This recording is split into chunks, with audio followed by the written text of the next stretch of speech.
இவ இல்லாம ஆபீஸ் நடக்கவே நடக்காதான். பீர்ல பாதியை வாங்கி குடிக்கிறதுக்கு வந்திருக்க. இதுல எனக்கு பில்டப். டேய் ஏமா இதெல்லாம் எதுக்கு? அந்த ஹோட்டல்ல சப்ளையர் வேலை பார்க்க தானே.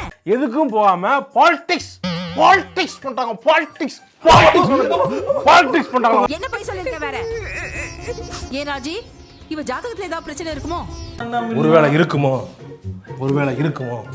இருக்குங்க. உங்களுக்கு கூட இருக்க வாய்ப்பு இருக்கு. உங்களுக்கு இருக்குமோ? நீ கல்யாணமாயி போற இடத்துல மாமியார் போய் சேர்ந்துருவான்னு ஏதாவது இருக்கா? இப்போ நீ லா பாயிண்ட் அதையும் மறைச்சிட்டியாமா? சொல்லு, உன்னதானே கேக்குறேன். நான் பாட்டுக்கு என் வாழ்க்கையை வாழ்ந்துகிட்டு இருந்தேன். கிரிக்கெட் வந்து என் வாழ்க்கையை சுனாமி மாதிரி அடிச்சிட்டு போயிருச்சு. உன் குடும்பம் என் வயித்தெரிச்சல சொல்றேன். விளங்காம போயிடும். நீ விளங்காம போயிடும். ஏன் நல்லா இருப்பீங்களாடா?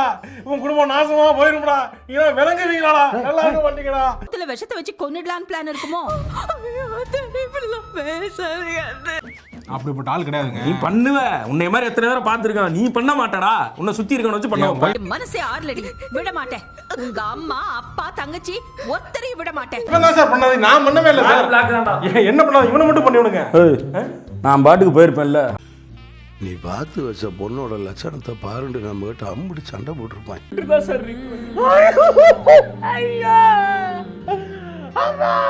சொல்லவும் முடியாம மனசுக்குள்ளே போட்டு வேதனைப்பட்டு வந்திருக்கேன்.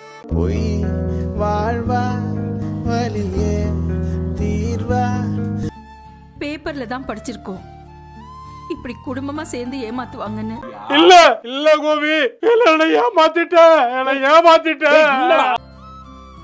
இப்படி அடுத்தவங்களை ஏமாத்தி பொழைக்கிறதுக்கு ஏதாவது தின்னுட்டு செத்து போயிடலாம்.